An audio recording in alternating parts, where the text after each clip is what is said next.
Guara, estamos transmitiendo en directo en Facebook Live.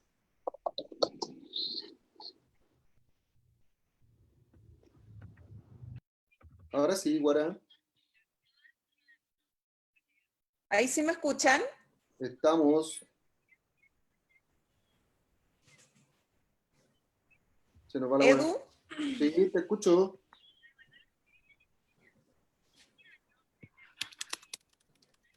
¿Me escuchan bien? Bastante bien. Ya. Sí. Ahora sí, lo que pasa es que se me cayó la conexión, parece a mí. Así que vamos a partir porque ya estamos en Facebook Live. Así que vamos a partir, vamos a saludar a toda la gente que se está integrando, a la gente que nos está viendo a través de la página de Fuerza Común de Facebook Live. Y vamos a partir rápidamente porque hoy día tenemos un tema que es el cuarto tema del ciclo conversatorio organizado por la región de O'Higgins, de Fuerza Común de la región de O'Higgins. Y estuvimos hace 2 semanas iniciando con bastante participación, la verdad. Agradecemos mucho a la gente que se ha ido sumando sobre los distintos temas y con profesionales también de distintas áreas. Partimos con los tipos de Estado, después seguimos con las formas de gobierno. El día viernes estuvimos con Fernando viendo el rol del Estado y hoy día vamos a finalizar este ciclo conversatorio con seguridad social o garantías sociales, como quieran llamarlo. ¿Qué es lo que se entiende por las garantías sociales? ¿Cómo lograrlo? ¿Cuál sería el rol del mercado y cuál sería el rol del Estado? ¿Y qué se debería garantizar? Vamos a aprovechar, ya que escuchamos ahí recién el audio, de pedirles por favor a las personas que se vayan sumando que puedan ir silenciando sus micrófonos, ¿ya? Para que podamos ir haciendo rápidamente esta conversación. Para los que no estuvieron en los ciclos anteriores, mi nombre es Guara Ortiz, como aparece ahí en la pantalla, yo soy de la región de O'Higgins, y nosotros estamos como movimiento tratando de hacer un poco de educación cívica para el proceso que se viene, ¿ya? Para el proceso constituyente y la discusión que vamos a tener sobre el tipo de constitución que queremos, que esperamos que sea en octubre la votación si es que no se retrasa por la pandemia. Y desear también que cada uno de ustedes esté bien en sus hogares después de este temporal que tuvimos y esperar también que estén todos bien con respecto a la pandemia. Fernando, te dejo la palabra para que partas rápidamente, raudamente, y después abrir el ciclo conversatorio. Ahí yo les voy a explicar cómo él procede, ¿ya? Adelante, Fernando.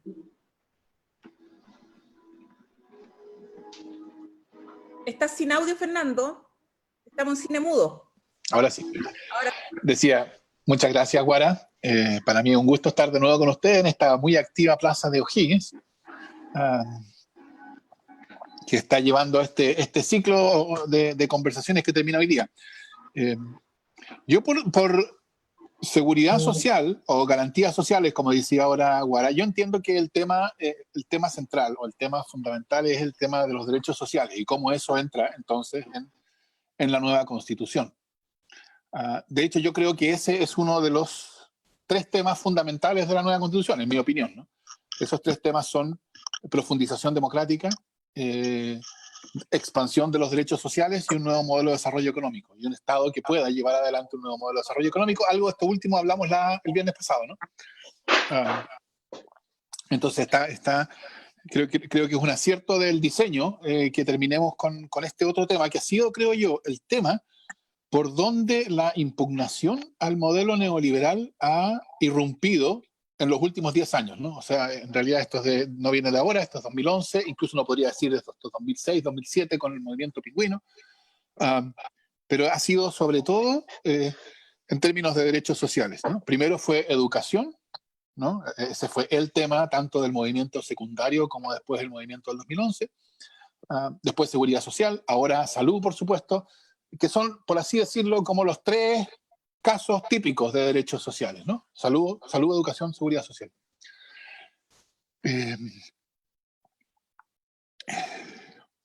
¿Por qué son los puntos respecto o a propósito de los cuales la protesta contra el modelo neoliberal surgió?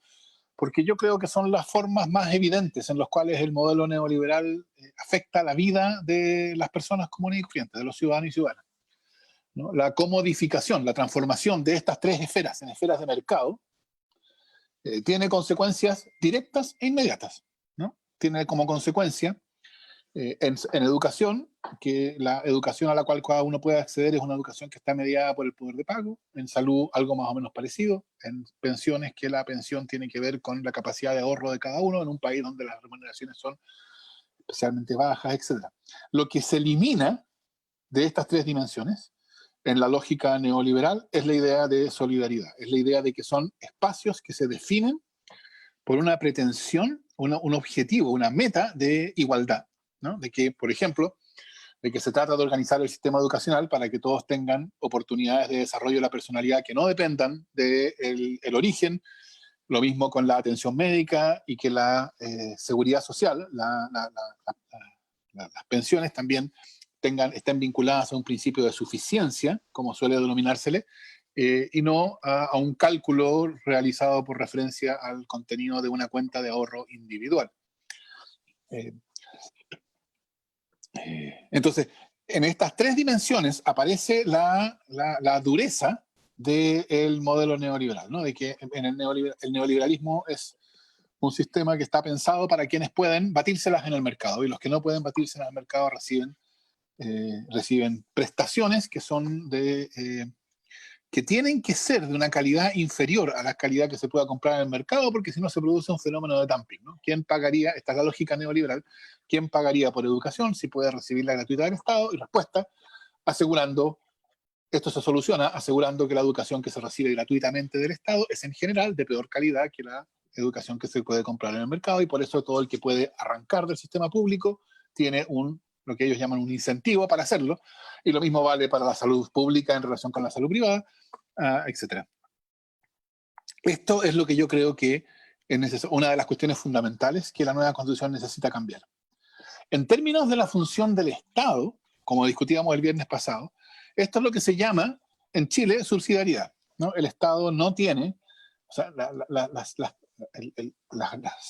los programas estatales no tienen una finalidad distinta que la provisión privada, y la finalidad que tienen es simplemente compensar la provisión privada cuando esa provisión privada no es posible. En una lógica de derechos sociales, los programas públicos no tienen la misma finalidad que los programas privados, porque tienen la finalidad de crear espacios de igualdad ciudadana, ¿no? De eso se trata, que la educación, la salud, la seguridad social sean espacios de igualdad ciudadana, y eso se obtiene excluyendo el mercado. Porque el mercado es, por definición, la manera en que se organiza la desigualdad. Entonces, esto uno podría discutirlo y podría tratarlo por referencia a la salud, por referencia a la educación, por referencia a la seguridad social. De educación hemos discutido suficientemente, creo, o sea, hemos discutido mucho durante los últimos 10 o más años, como les decía antes. Así que yo creo que es útil referirlo a seguridad social, que es uno de los temas que está como en el centro de la discusión hoy día, entre otras cosas, porque yo creo que las AFP han ido convirtiéndose en, por así decirlo, algo así como la insignia, el arquetipo del abuso, ¿no? Porque tenemos aquí un sistema que está diseñado para el beneficio de el poder económico con cargo a los trabajadores. Y por eso creo yo que es tan importante políticamente, además de las consecuencias sociales que puede tener, por eso creo que es tan importante políticamente la discusión actual sobre si se puede retirar el 10% de los fondos, Fernando, de los ahorros. Disculpa, no sé si es mi internet o es el del... ¿Me quedé colgado? ¿Se escucha bien, encuentro yo? ¿Vamos bien o...? Sí, yo creo que el internet de ella, ¿no? No, yo lo escucho bien, perfecto. Vamos bien, sí, se escuchaba bueno. bien. Todo bien. Sí. Por acá se escucha bien. Continúa, Fernando, no quite la inspiración. Bueno. Ya, si no se escucha bien, pueden hacer algún gesto que yo pueda ver. No sé si soy yo la que tiene problemas de audio o escuchan todos bien. ¿Puede levantar el dedito, por favor, los que escuchan bien? ¿Se escucha bien? Sí. Sí, se escucha muy bien. Parece que es la moderadora, me temo. Bueno, bueno, seguimos entonces. No, yo les decía que yo creo que la cuestión de seguridad social ha estallado con la importancia que ha estallado porque las AFP se han transformado en el emblema del abuso. Y yo creo que por eso hay la posibilidad de que el sistema de AFP continúe. Yo creo que es bien incierta. De hecho, yo creo que es bien importante acabar con la AFP y reemplazarlo por un sistema que sea genuinamente de seguridad social. Y yo creo que la verdad es que si uno mira cómo funciona el sistema de salud, o cómo funciona el sistema de seguridad social, o cómo funciona, sobre todo cómo funcionaba antes la ley de inclusión, pero todavía ahora el sistema educacional, uno puede ver los problemas de la lógica neoliberal. En el sistema de seguridad social es evidente. ¿Recuerdan ustedes cuando vino Pepe Piñera? Se tomó un avión a dar una entrevista para defender su sistema y después se volvió a Washington. Y en esa entrevista él decía que el sistema de pensión era como un Mercedes-Benz, ¿se acuerdan? Y que entonces todos los problemas que teníamos eran porque teníamos un espléndido Mercedes-Benz en la pana del tonto. O sea, además de todo vino a insultarnos, ¿no? O sea, el problema es que somos tontos y no sabemos que hay que echarle benzina al auto para que ande. Y yo creo que esa idea de que el sistema de pensiones es un Mercedes-Benz puede ser aprovechada, porque supongamos que es así, es decir, supongamos que es un sistema que, pensado en el contexto de un seminario doctoral en la Universidad de Chicago, funcione. Es un modelo que funciona bien cuando uno lo mira en un libro. Bueno, el problema es que fue un sistema que se impuso para que proveyera de pensiones en Chile. Y nadie se preguntó, creo yo, si las calles por las cuales este Mercedes-Benz iba a circular eran calles adecuadas para que circulara. ¿A qué me refiero con esto? Me refiero que el sistema de pensiones, precisamente porque es un sistema de ahorro individual en vez de ser un sistema de seguridad social, lo que hace es vincula las pensiones de cada uno a la capacidad de ahorro de cada uno. Entonces, dime tú cuánta capacidad de ahorro tienes y yo te diré cuál va a ser tu pensión. Y eso, en un país con las características de Chile, implica pobreza, por razones muy simples. Primero, porque las remuneraciones de los trabajadores son en general bajas. Y segundo, porque es parte habitual de la vida, es algo esperable en la vida laboral de una persona, de un trabajador o trabajadora chileno, que va a tener momentos de cesantía. Que son momentos de cesantía que no dependen de su disposición a trabajar o de su esfuerzo, ¿no? Muchas de las personas que hoy día se están jubilando son personas que iniciaron su vida laboral en los 80, ¿no? Que fue una década marcada por una enorme cesantía. Y esa cesantía no tenía que ver con las aptitudes o las capacidades o los esfuerzos de cada trabajador. Tenía que ver con que esa década fue una década de ajuste de la economía chilena ante la transformación, o sea, la madre de todas las retroexcavadoras, que fue la retroexcavadora neoliberal que pasó por Chile en los 80. Entonces, el sistema de pensiones lo que hace es le carga a cada trabajador individualmente las consecuencias de cuestiones que no tienen nada que ver con las acciones de cada trabajador individual, que tienen que ver con las cuestiones de la economía chilena. Por eso, un sistema de seguridad social en el cual hay solidaridad, de modo tal que lo que los trabajadores contribuyen financia las pensiones que los trabajadores reciben, es un sistema que es mucho más, por así decirlo, genuino, ¿no? Porque lo que afecta a la capacidad, lo que afecta a las pensiones son fundamentalmente los vaivenes de la economía chilena. Y los vaivenes de la economía chilena son vaivenes que los sufrimos todos juntos. Entonces, si son vaivenes que los sufrimos todos juntos, lo razonable es que el sistema se base en la idea de que estamos todos juntos. Por eso yo creo que el caso de seguridad social también es una espléndida demostración de que en esferas como esa es necesario un sistema que dé cuenta de esa solidaridad que nos vincula, ¿no? Estamos todos en el mismo bote. Y la lógica neoliberal lo que hace es precisamente niega eso. Y con los derechos sociales de lo que se trata es no de acabar, como suele decir la propaganda, no se trata de acabar con el mercado, acabar con la iniciativa privada, centralizar todo. No. Se trata simplemente de que hay ciertas esferas que tienen que ver con educación, seguridad, pensiones, salud. Vivienda es probablemente el primero al adoptar una visión más amplia, que no son cualquier esfera, no deben ser tratados como cualquier otro bien que se compra y se vende en el mercado, deben ser organizados con algún criterio, que va variando de caso en caso, por cierto, pero algún criterio de igualdad ciudadana. Y para eso, para tener esos espacios de igualdad ciudadana que se construyen políticamente, es que necesitamos tener una política distinta y, por cierto, una constitución distinta. Yo creo que este va a ser una de las discusiones centrales en la nueva constitución. Quizás eso sirve, Guara, como una introducción a la conversación, de aquí para adelante, que sea en reacción o conversación. Sí, Fernando, parece que fui yo la que estuve con problemas de conexión. Al parecer todos te escucharon bien. Vamos a dar inicio al conversatorio, como ha sido la lógica de todo el proceso. La idea, más que hacer una exposición meramente, me interesa mucho poder conocer la opinión de ustedes, que ustedes puedan realizar consultas, poder interactuar para generar el debate, en definitiva, y que cada uno pueda ir sacando sus propias conclusiones, ¿ya? Para hacer eso, les vamos a pedir, por favor, a quienes se están conectando, primero que silencien sus micrófonos para que podamos escucharnos bien. Karina, parece que tiene el micrófono abierto. Sebastián Enríquez, que puedan ir, por favor, silenciando. Y los que pidan la palabra, no más allá de 1 minuto por un tema de tiempo y para que todos alcancemos a dar nuestra opinión, ¿ya? Los que quieran hacerlo a través del chat, también está abierto el chat. Ustedes pueden ir escribiendo y yo le voy a ir haciendo consulta a Fernando.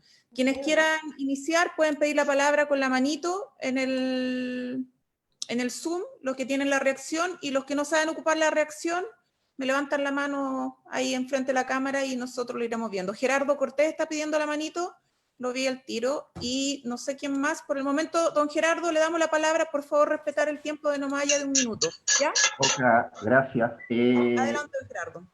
Ya. La pregunta es, Fernando, si tú ves hoy día el piso político y más tarde pensando que se aprueba la posibilidad de elaborar una nueva constitución, si se ve el piso político para hacer un cambio de esta naturaleza en el sistema de pensiones.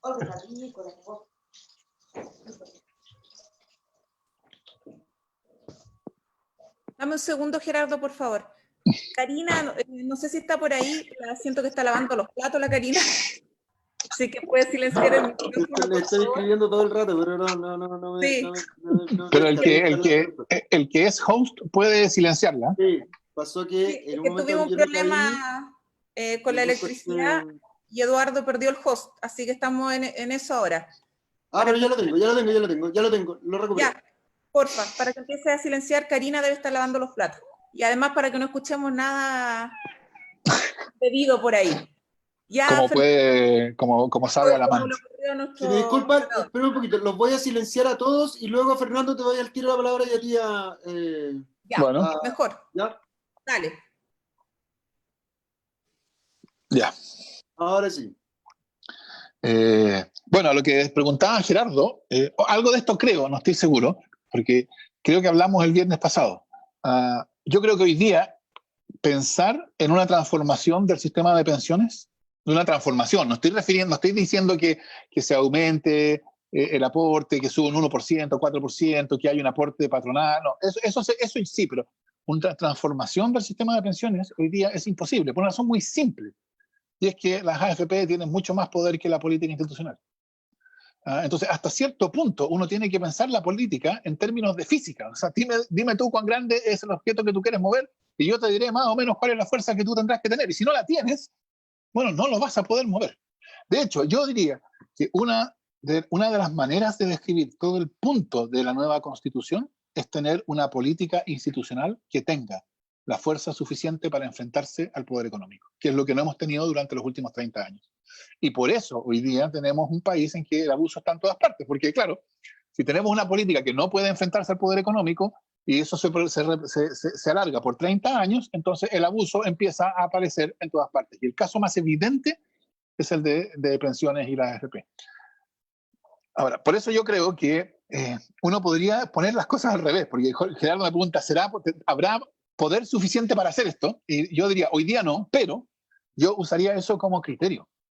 Yo diría, el criterio de que la nueva Constitución es de verdad, es que la política de la nueva Constitución pueda acabar con la AFP. Así de simple.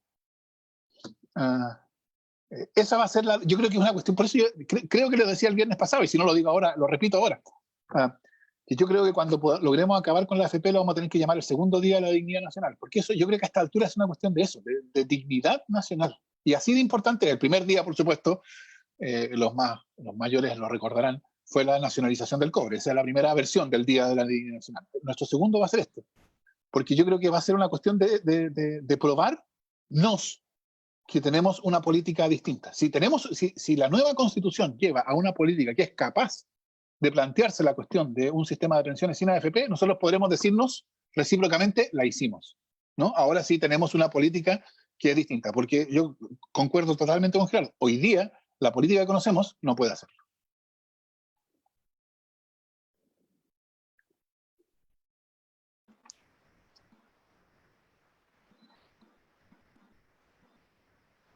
Ahora se quedó sin audio, pero le voy a dar la palabra, lo voy a suplir un ratito, a Juan Marcelo Tovar, que también tiene, digamos, la manito levantada. Juan Marcelo. Hola, hola a todos. Una consulta para Fernando. Hace unos días atrás Fernando me contestaba en Twitter a raíz de una pregunta constitucional que yo le hacía, si es que era efectivo que Allende habría o no respetado la Constitución. Y esta pregunta tiene directa relación con lo de ahora. Yo veo todos los días como se me falta el respeto, el gobierno me falta el respeto a través de muchas cosas. ¿Existe alguna forma que, así como el tema de las pensiones, la AFP, etcétera, la Constitución sea efectiva, que realmente se cumpla? A ver, Juan Marcelo, sí, recuerdo ese intercambio por Twitter. Lo que yo te decía es que hasta cierto punto, o sea, que nosotros, digamos, no hablo de nadie en particular, pero en general el gobierno de Allende hoy día es recordado a través de los 17 años de propaganda de la dictadura militar, ¿no? O sea, y yo entonces le decía a Juan Marcelo, ¿cómo sería recordado el gobierno de Bachelet si al gobierno de Bachelet le hubieran seguido 17 años de propaganda unilateral que mostraba que era lo peor de lo peor? Ahora, lo que Juan Marcelo pregunta ahora es una cosa distinta, es cómo se puede realizar la Constitución, es decir, cómo la Constitución es de verdad. Porque aquí hay un argumento que los usan los partidarios del rechazo, por cierto, no estoy diciendo que Juan Marcelo lo esté usando en ese sentido, de lo que realmente le interesa a las personas no es lo que el texto constitucional diga o no diga, lo que realmente importa es cómo es la vida, ¿no? Cómo son las pensiones, cómo es la salud, cómo es la educación, esas son las cosas que realmente importan. Y eso lo usa el rechazo para decir el problema no es la Constitución. Ahora, yo creo que esa última parte es falso, por supuesto. Y aquí un buen ejemplo, creo que, no estoy seguro, capaz que lo haya mencionado también el viernes pasado, es el derecho a vivir en un medio ambiente libre de contaminación, porque el texto constitucional actual protege ese derecho, le asegura a todo el mundo. Le asegura el derecho a vivir en un medio ambiente libre de contaminación también a los habitantes de las zonas de sacrificio. Y uno dice, ¿cómo es posible que hayan zonas de sacrificio si la Constitución garantiza el derecho a vivir en un medio ambiente libre de contaminación? ¿No? Esta creo yo que es la pregunta de Juan Marcelo, y por lo que decía en el chat creo que estamos bien. Respuesta. Para asegurar el derecho a vivir en un medio ambiente libre de contaminación, no es suficiente que la Constitución reconozca ese derecho. Eso es lo que nosotros podemos hoy día ver.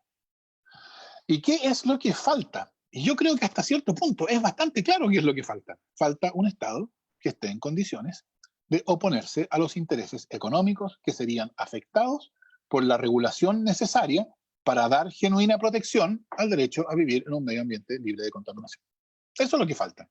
Entonces, la Constitución no solamente es importante porque declara las cosas que protege. La Constitución lo que necesita hacer es crear el poder institucional suficiente para que esas declaraciones se puedan realizar.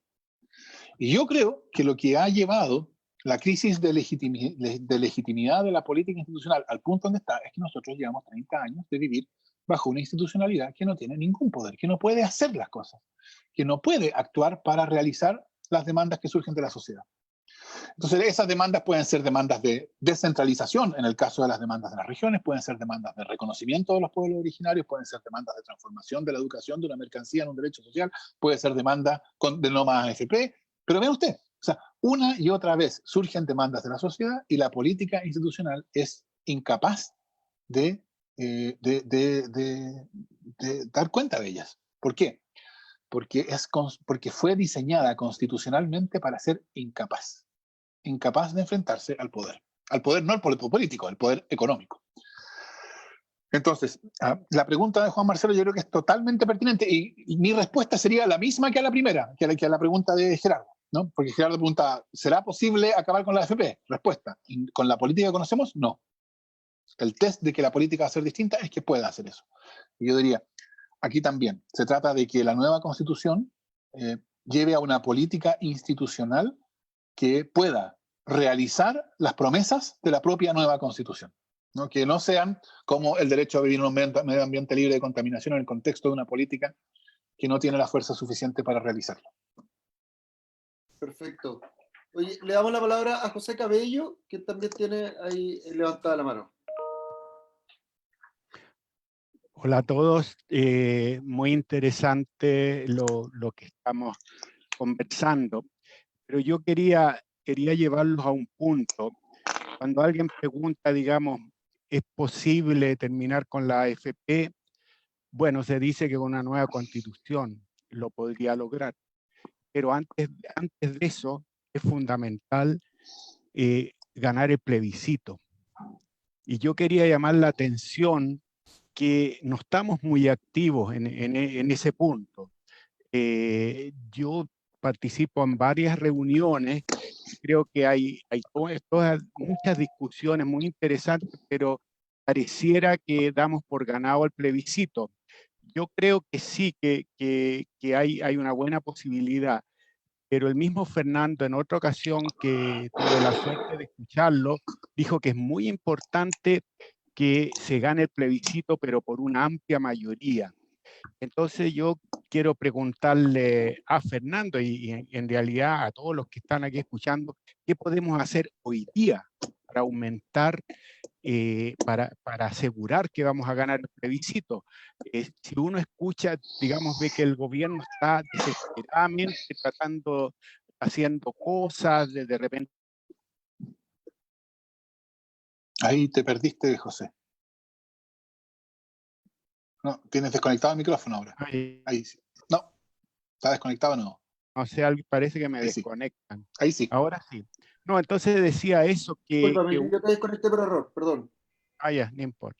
Bueno, yo decía que obviamente uno ve, digamos, escucha a La Mancha, un montón de otra gente que tratan de repente de tirar algo a ver si la gente agarra, ¿no? Entonces yo pienso, sugiero que sea un tema de fuerza común, es decir, que ojalá, digamos, a partir de ahora en todas estas reuniones, por lo menos haya una dedicación parcial al tema del plebiscito, ver cómo estamos, porque creo que se está acabando el tiempo. Todo indica que vamos a tener por lo menos un mes más de cuarentena. Entonces, no sé, les pregunto a Fernando y a cualquiera de ustedes, ¿qué más podemos hacer a partir, ojalá, de ahora? Eso. Bueno, yo creo que es una buena pregunta. Yo creo que el punto inicial de José, yo estoy completamente de acuerdo. Como él decía, yo lo he dicho otras veces. Yo creo que lo más importante del plebiscito es el nivel de participación que va a tener. O sea, el proceso constituyente va a quedar determinado por el nivel de participación.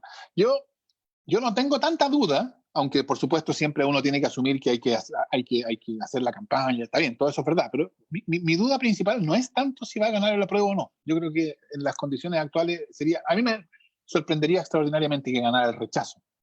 No, pero lo que yo le temo no es que gane el rechazo, yo le temo que gane el apruebo, pero que gane con un plebiscito en que vota el 45% de las personas. Porque si pasa eso, yo creo que en los hechos no va a haber proceso constituyente. O sea, va a haber un proceso formal, pero no va a haber una genuina nueva constitución. Para que haya una genuina nueva constitución, el proceso constituyente necesita tener fuerza popular, y eso supone una votación considerablemente mayor que la que habitualmente va a las urnas en las elecciones presidenciales o municipales en la reciente. Así que yo diría, y además, creo yo, Fuerza Común es un partido, es un proyecto que nace indisolublemente vinculado al proceso constituyente. Así que yo creo que desde el punto de vista de lo que nosotros en Fuerza Común necesitamos hacer, que es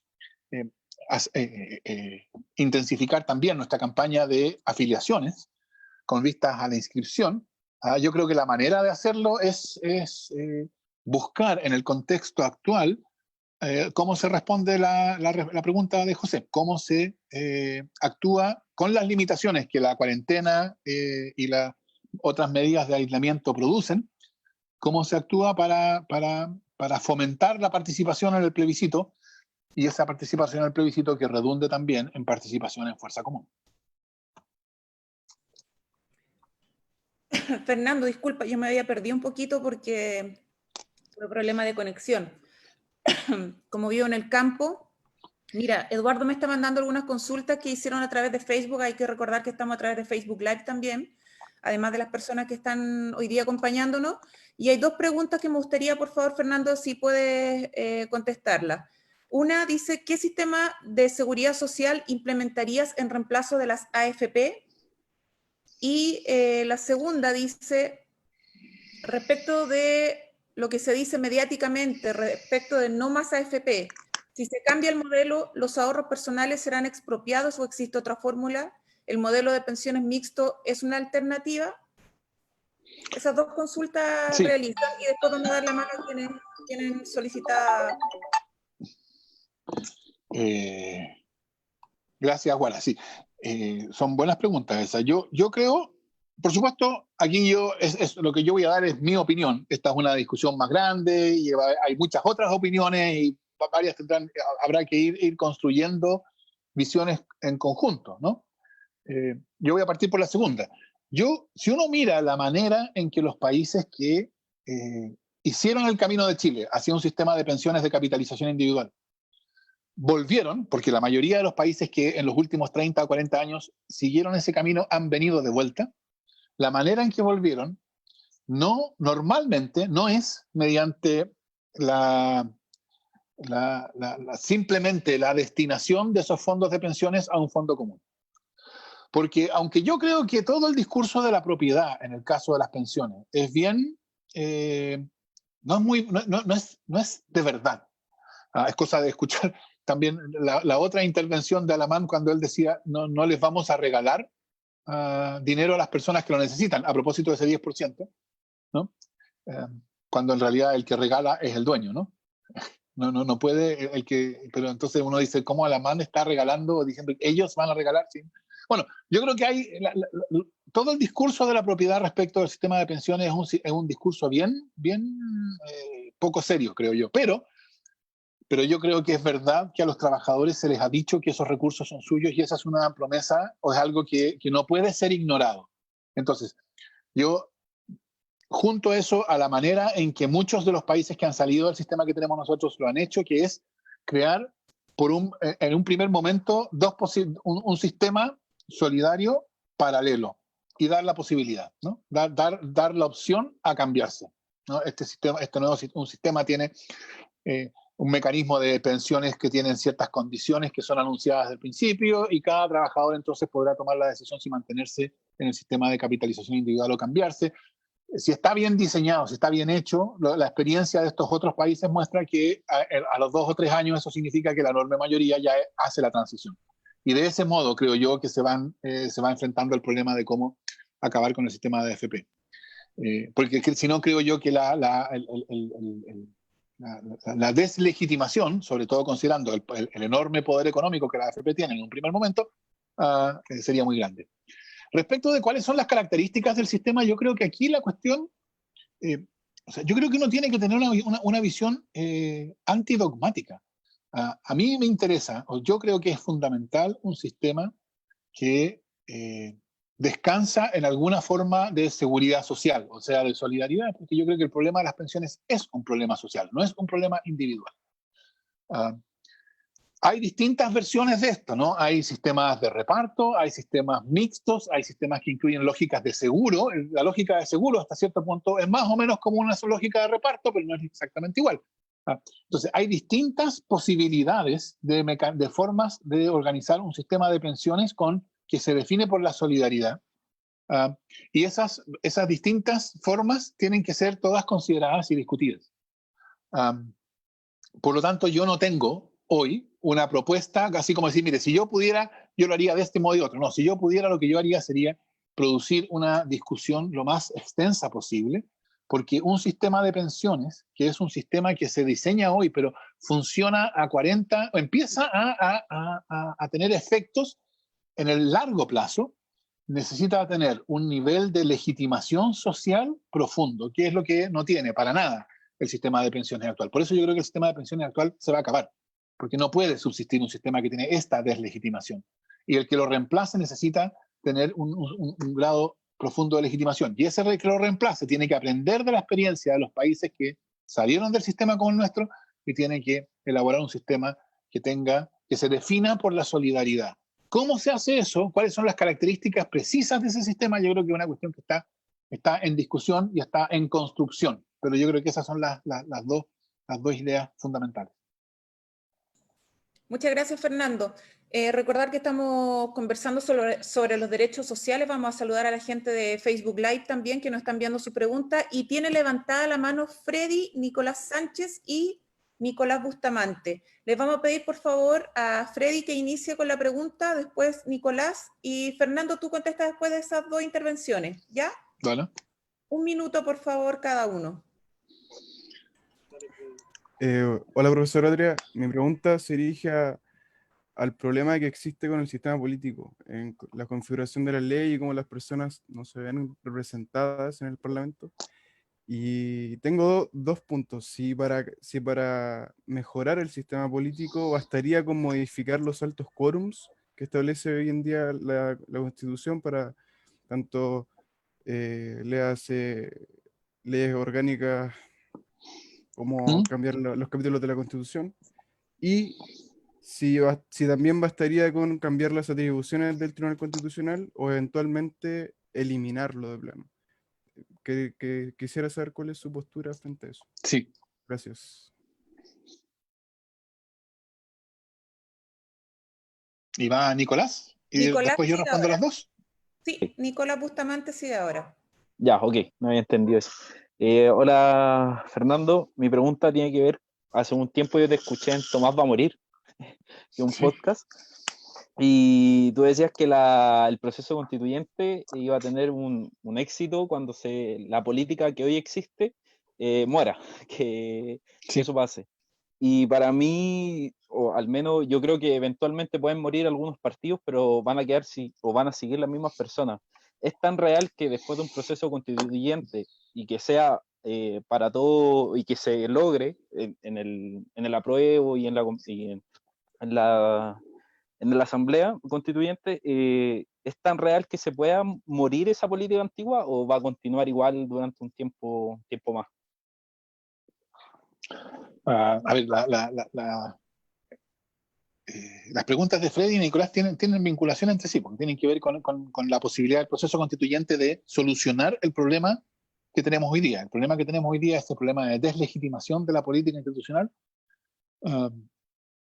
Y entonces, claro, Nicolás pregunta, esa deslegitimación va a solucionarse mediante una transformación de esa política. Y bueno, yo diría, esa es la apuesta del proceso constituyente. Por supuesto, esto no quiere decir que todas las personas que han estado vinculadas a la política en los últimos 30 años van a quedar, por así decirlo, totalmente fuera de lo que viene. Algunos podrán... la cuestión no tiene que ser pensada, creo yo, en términos de cada individuo, ¿no? Tiene que ser pensada en términos de la política. Yo no creo que la política vaya a cambiar de la noche a la mañana con la nueva Constitución, pero sí creo que puede empezar a cambiar, ¿no? Que puede verse de un modo distinto. Y yo creo que esa es la cuestión fundamental. Por eso creo, como decía al principio, como en respuesta a Gerardo, yo creo que un test de que la política ha cambiado es que pueda plantearse seriamente la posibilidad de un sistema de pensiones sin AFP. O sea, por cierto, que decidiera acabar con la AFP sería la mejor demostración de que ya la política es suficientemente distinta. Va a ser suficientemente distinta porque yo creo que, o sea, en la medida en que sea la Constitución sea un éxito, va a ser suficientemente distinta porque las condiciones van a haber cambiado. Y entonces lo que bajo la política binominal era razonable, era sabio, era prudente, era sensato, va a ser visto de un modo distinto bajo esta nueva política. Yo creo que, si me permiten ponerlo de este modo, un buen ejemplo de cómo cambia la política es lo que ha pasado en los últimos meses con el senador José Miguel Insulza. Fíjense ustedes, José Miguel Insulza es un personaje que representa bastante bien la política de la Concertación, ¿no? O sea, fue un personaje importante en la Concertación. De hecho, antes del estallido, era alguien que estaba aspectado para ser probablemente el candidato presidencial del Partido Socialista. El estallido comenzó con él diciendo que a los estudiantes que saltaban los torniquetes había que reprimirlos drásticamente. ¿Se acuerdan ustedes? Y después siguió en la acusación constitucional contra Chadwick, él diciendo, bueno, yo soy amigo de Andrés, etc. Y al final, recuerden ustedes que incluso sufrió alguna funa por esto mismo, y desde entonces se lo ha visto cada vez más incómodo. ¿Incómodo no? ¿Por qué? Entonces, ¿por qué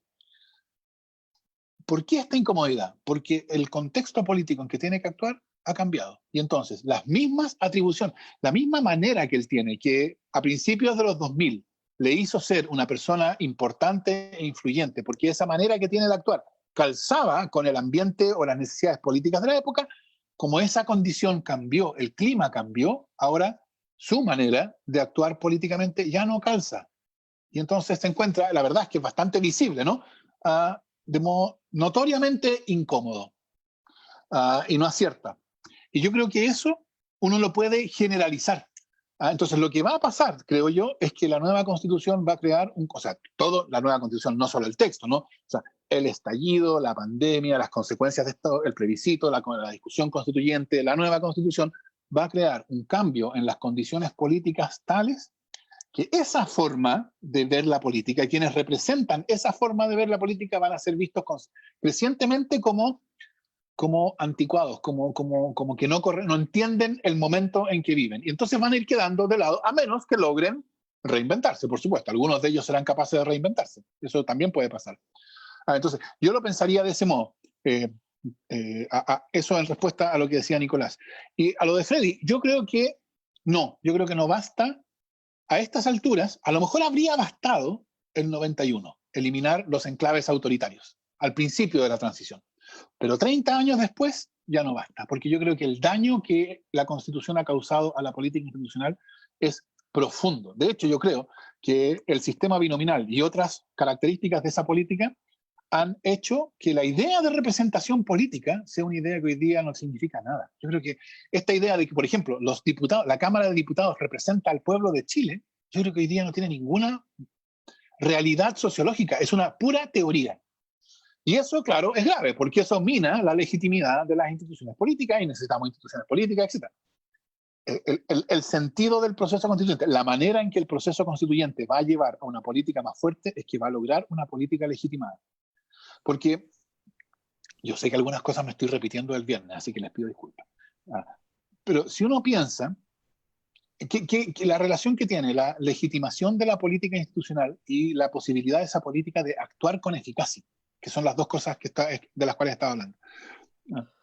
En la política institucional, hoy día el vínculo entre la sociedad y la política institucional está totalmente cortado. Entonces, por ejemplo, surge de la sociedad una demanda por transformar la educación de una mercancía en un derecho social, pero ese movimiento social no está dispuesto a apoyar a los partidos de la política institucional porque ya no confía en ellos. Entonces, esos partidos en la política institucional, en el Congreso, en las negociaciones parlamentarias, no cuentan con el apoyo del movimiento social. Esa fuerza, el apoyo del movimiento social, ahí está la fuerza que ellos podrían usar para avanzar esa agenda. Pero como la relación está totalmente cortada, esa fuerza no está disponible. Y entonces la política institucional, lo que pasa en el Parlamento, parece como si fuera solamente una especie como de juego, ¿no? Como si fuera un intercambio de palabras nomás. En la medida en que se restablezca el vínculo entre sociedad y política institucional, entonces en la política institucional va a haber fuerza popular de verdad. Y en la medida en que esa fuerza esté presente ahí, esa política va a poder decidir cuestiones importantes de transformación del modelo neoliberal. Y eso, por supuesto, va... Entonces, aquí hay una relación de ida y vuelta, ¿no? Eso va a producir legitimación de la política nueva, porque se va a ver que la política nueva está haciendo cosas, y esa legitimación va a hacer que en esa política haya más poder social y entonces se pueden hacer más cosas, ¿no? Ahí, creo yo, podemos empezar a experimentar como círculo virtuoso más poder, o sea, más participación de la sociedad, más poder de la política institucional. Eso lleva más relegitimación, más participación de la sociedad, más poder, más relegitimación, etcétera. Como círculo virtuoso, lo que ahora estamos experimentándolo como círculo vicioso.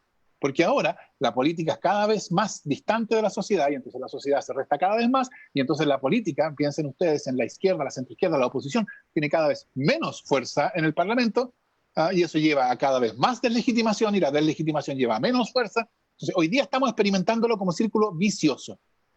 Y yo creo que de lo que se trata es que el proceso constituyente nos lleve a experimentar algo parecido, pero como círculo virtuoso. Fernando, no quiero ponerle nerviosismo al asunto, pero nos quedan 12 minutos y para variar tenemos hartas consultas, Ya, así que voy voy a a hacer- leerte algunas y además está la mano pedida por Sí. personas. Así que si tiene lápiz y papel, rapidito, te digo, mira, en Facebook nos dicen, ¿el veto a la reelección podría ayudar con la legitimidad de la política? Sí, yo creo que sí, yo creo que es un paso necesario.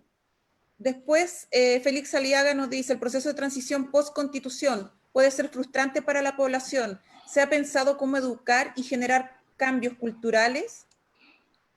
Y la tercera, que es un comentario que realizan en Facebook, dice, ¿de qué manera vamos a encontrar a una ciudadanía con ganas de ser parte de una política institucional que valide el proceso constituyente, donde Fuerza Común sea un actor relevante que lo represente?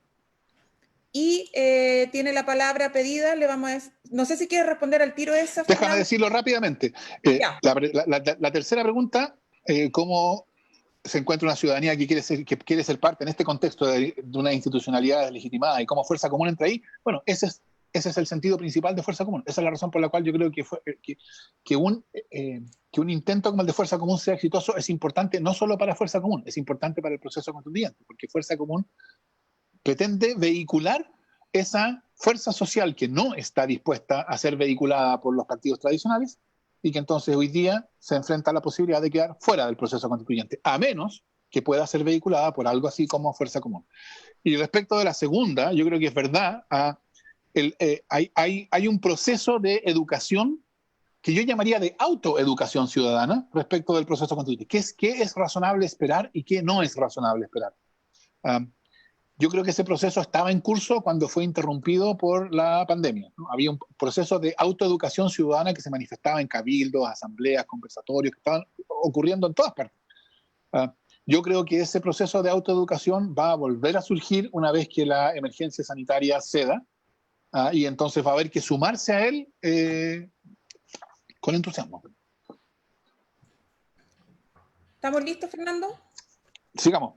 Ya, sigamos porque tenemos 3 palabras pedidas y con esto vamos a finalizar. Les pedimos por favor que ojalá sean lo más sintético y breve posible. Mario Galvez pidió la palabra, parte él, después Pedro Perucci y Mati Ignacio, que sería la tercera persona que pidió la palabra. Mario, adelante.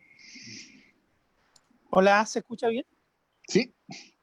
Ah, ya, perfecto. Gracias por la oportunidad y el espacio. A ver, es súper sintético, si no la guana me va a colgar.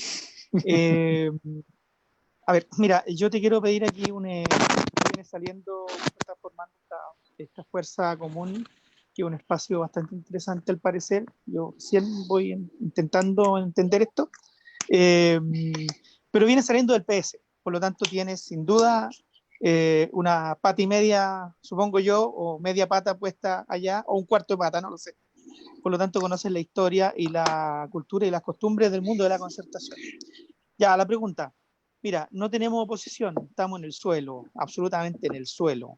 Eso es súper complejo porque a portas vamos a observar esfuerzos para terminar de enterrar el plebiscito. Eso es lo que yo estoy viendo. Entonces, ¿qué propones tú que debemos hacer todos los que también venimos saliendo hace rato? Bueno, yo vengo saliendo hace rato de la concertación, hace bastante tiempo. Y que tenemos domicilio conocido en la centroizquierda y en el mundo progresista. Entonces, ¿cuál es tu consejo, tu opinión o tu mirada en torno a cómo nos apropiamos del proceso antes que lo voten? Mario, te doy una respuesta breve por razones de tiempo, porque por supuesto esto da mucho más. No, Sin yo duda. creo que ese es un punto central. Hoy día, creo yo, lo que puede producir convergencia de fuerzas sociales y políticas muy disímiles y que no tienen otras convergencias posibles es la defensa del proceso constituyente, ¿no? O sea, yo haría de la defensa del proceso constituyente una causa que entonces permita la convergencia de, incluso de quienes no estamos totalmente de acuerdo en otras cosas, como si superara o no el modelo neoliberal. Precisamente porque yo creo que viene, o sea, hay en la derecha, en parte de la derecha, un intento por liquidar el proceso constituyente, ya sea formalmente, porque no haya, o simple por vaciarlo, como esto del pacto social, etc. Así que yo creo que esa es la manera.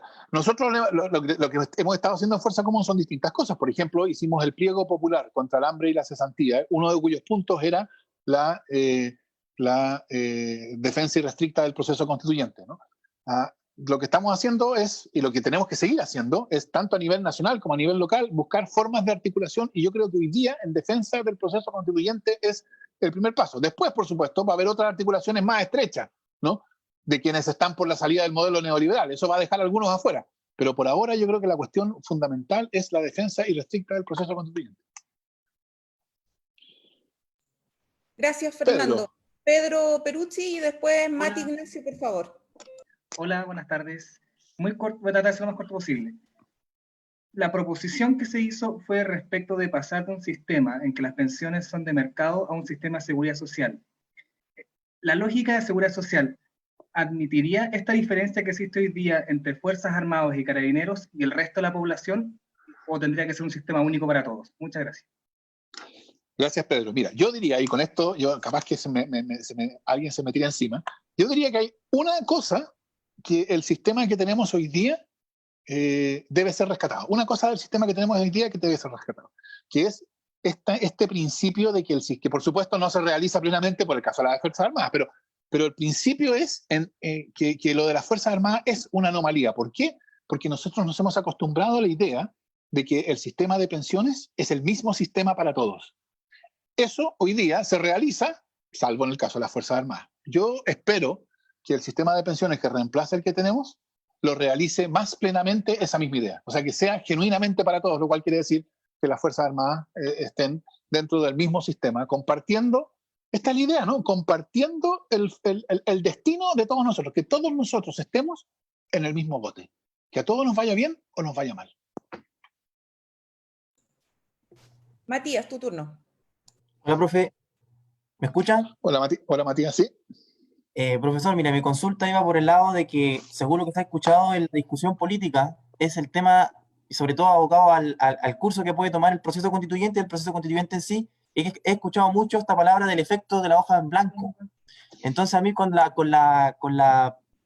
pronunciamiento que hizo la comisión mixta de la nueva constitución, dijo que lo que no se acordaba en esa asamblea, convención, que ojalá que gane la 100% de ciudadanos elegidos democráticamente, lo que no se acuerde en esa constitución va a ser legislado.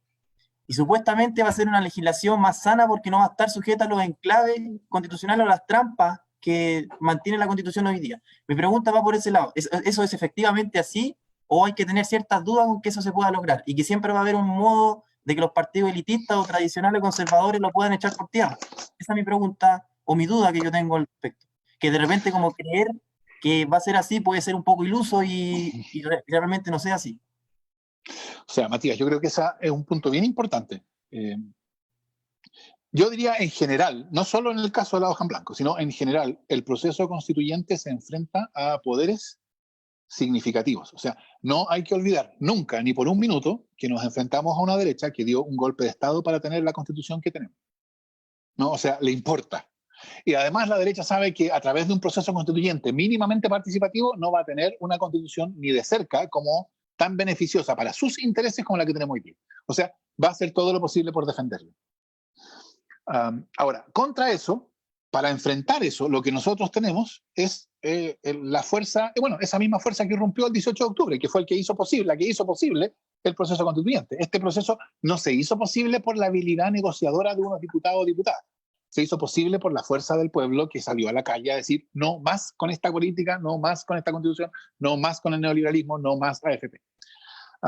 Entonces, es esa fuerza la que va a tener que defender el proceso constituyente, y defenderlo significa defenderlo también de los intentos como los que tú sugieres. En mi comprensión, que sea desde una hoja en blanco quiere decir que solo aquello que cuente con el respaldo de 2/3 de los votos de la convención va a estar en la Constitución. Lo que no tenga 2/3 no va a estar en la Constitución. Por ejemplo, yo supongo que no va a estar en la Constitución una regla que privatiza el agua, porque no creo que vaya a haber 2/3 para privatizar el agua. Y supongamos que tampoco va a estar en la Constitución una regla que publifique el agua. O sea, supongamos que lo que nosotros queremos porque tampoco va a haber 2/3. Y entonces en la Constitución no va a haber ni una regla que privatice el agua, ni una regla que publifique el agua, por hipótesis. ¿Cuál es la consecuencia de eso? Yo diría que la consecuencia natural de eso no es que el agua queda en el limbo, sin ser ni pública ni privada. Quiere decir que la naturaleza del agua y el régimen jurídico del agua lo va a fijar el Código de Aguas, no la Constitución. Y entonces cuando se discuta en el Parlamento el Código de Aguas, entonces estaremos discutiendo si el agua es un bien privado o es un bien público, etc. Y esa discusión va a ser una discusión que va a estar libre de la Constitución y que entonces va a ser una discusión mucho más democrática. Porque entonces sí va a importar, bueno, qué pasa en las elecciones. Si vamos a las elecciones y ganamos, podemos hacer una cosa, y si lo perdemos, no. Entonces ganar va a ser ganar y perder va a ser perder. Hoy día, para la derecha, ganar es ganar y perder es ganar. Ese es el problema.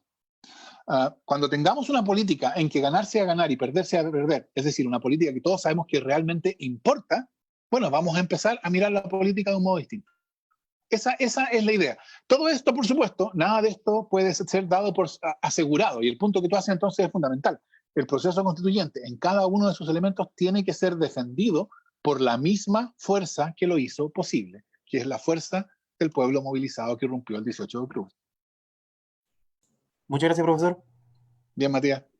Fernando, muchas gracias. Mira, estamos contra el tiempo, son las 8, sabemos que tú tienes otra actividad ahora, quedamos con algunas palabras pedidas, en especial a Alejandro, que estaba hace rato haciéndome gestos para poder preguntar, pero vamos a tener que mutearlo.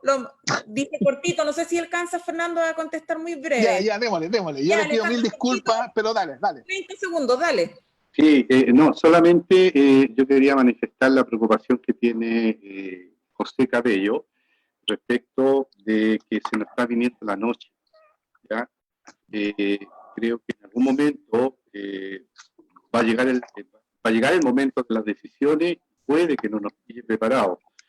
Yo escribí algo que me gustaría poder manifestarlo, que dice: muy malo y triste sería ganar el apruebo y tener pocos constituyentes para hacerlo.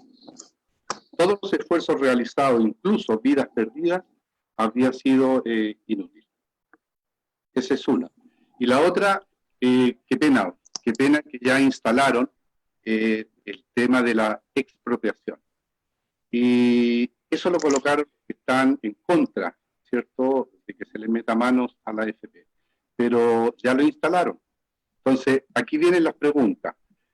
Por la primera, ¿cómo lo podemos hacer? Y repito lo que dijo José, con más fuerza, para tener la completa seguridad de que el plebiscito sea en gran porcentaje el sí, para después, con tranquilidad, ¿cierto?, llegar al proceso constituyente con más fuerza.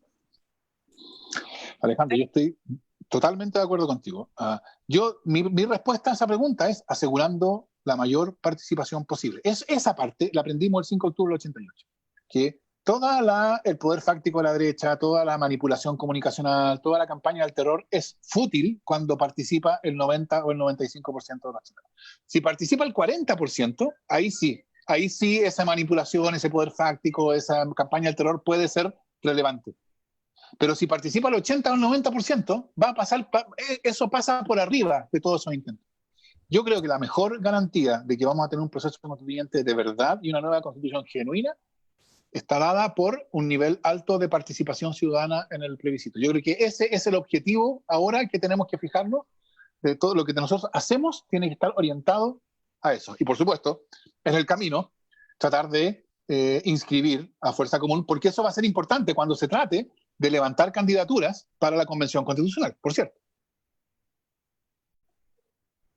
Gracias, Fernando. Vamos a quedarnos con tus últimas palabras, Fernando. Solamente decirle a toda la gente, en base a lo que comentaba, ojalá puedan inscribirse en Fuerza Común, www.fuerzacomún.cl, ingresar a la página de Facebook también de Fuerza Común y de Instagram para poder ser parte de este movimiento que está surgiendo de a poco. Estamos con los ciudadanos que ustedes ven acá, somos un movimiento bastante amplio, diverso, y nos interesa mucho poder ser parte del proceso constituyente con voz y voto, lo hemos dicho en varias oportunidades. Así que los que quieran sumarse, bienvenidos sean todos.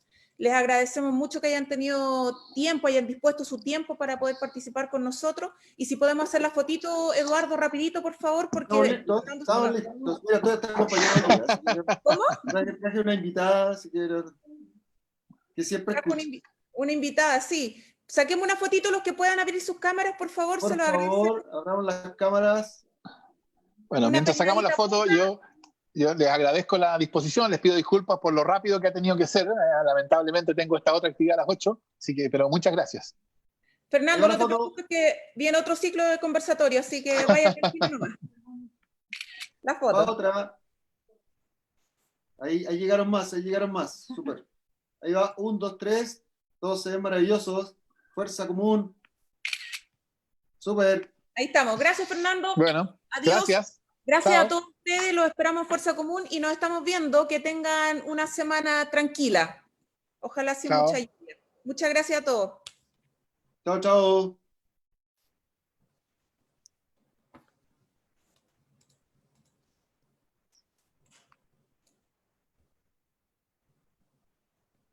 Edu. Me quedo aquí. Karen. Quedamos con algunas preguntas, parece, en el tintero. Ahí vamos a quedar qué es lo que hacemos. Y no sé si alcanzaste a grabar. Sí. De hecho, está grabando todavía. Ah, ya. Entonces también nos despedimos de la gente de Facebook, que no estaba mirando. Sí, eso va a quedar en la grabación con Hernán. Hernán tiene que rescatar la grabación. Ya. Y le damos la bienvenida a los que han firmado. Juan Marcelo Tobar dijo que había firmado un poquito, así que bienvenidos los que se están sumando de a poco con nosotros. Bienvenidos a todos. Oye, nosotros nos juntamos los días sábados a las 7 de la tarde ahí como en reunión de trabajo, de coordinación, de desarrollar como actividades, de planificar la semana en torno a estos mismos como con los conversatorios. Son actividades que vamos a seguir desarrollando y otras tantas que nos van a ir preparando para cuando, como decía Fernando, se acabe, digamos, la crisis, podamos también salir, digamos, con algo fuerza a conseguir, digamos, más personas que quieran ser parte de este proceso. Muchas gracias. Hacemos el corte entonces de las transmisiones en televisión. Chao. Chao, que estén bien. Gracias por estar. Chao. Chao. El Dante, Dante, ¿de dónde eres tú? De Valdivia. Varias veces, pero no... ¿De dónde? De Valdivia. De Valdivia. De Valdivia, ¿viste? No, sí, nos habían dicho que era de por allá. Ya, están haciendo algo con Fuerza Común. ¿Dónde? ¿En Valdivia? ¿Valdivia? Sí. Sí, nos estamos uniendo a Puerto Montt y un poco más al sur para tener ahí un grupo, porque acá en Valdivia, en Los Ríos, no hay mucha gente, pero estamos haciendo un grupo ahí. Sebastián Barro nos está ayudando un poco, así que vamos a estar más unidos con el sur-sur. Bienvenido acá en la sexta también. Cualquier cosa que necesiten desde acá, desde lo que hemos ido desarrollando, nosotros partimos igualito, igual que ustedes, así como poquito, y que vamos ahí trabajando día a día, semana a semana, así que felices, digamos, de ir. Hoy día no hay frontera, así que todo lo que vamos haciendo puede ser utilizado, digamos, a nivel nacional, y quienes quieran estar, maravilloso. Igual ustedes, pues si generan algún tipo de actividad y nos comentan, la socializamos a través de las redes sociales y ahí también difundimos. Perfecto. Sí. Puede participar el sábado para que vaya viendo cómo se hace. Sí, ahí Dante, claro. Contacta nomás, ningún problema. Tienen nuestro contacto, ¿no? Sí. Instagram. Sí, yo no me he perdido pocos conversatorios, he estado casi en todo, así que no se preocupe que el sábado voy a estar ahí. Ya, que estén súper bien, cuídense, besitos. Ok, igual, saludos a todos. Te mando un teléfono contacto. No, yo estoy acá. Te había ido aquí, me moviste te mando ahí en el chat el teléfono contacto. Mi nombre es Eduardo, yo soy coordinador de acá de la plaza, parte del equipo, digamos. Perfecto, junto con Alejandro y la Karen. perfecto, muy bien. Gracias, Eduardo. Que esté muy bien. Ok. Chao, chao. Chao, Un Ale. abrazo. Chao, Rodrigo. Chao, Dante. Chao, Eduardo. Chao.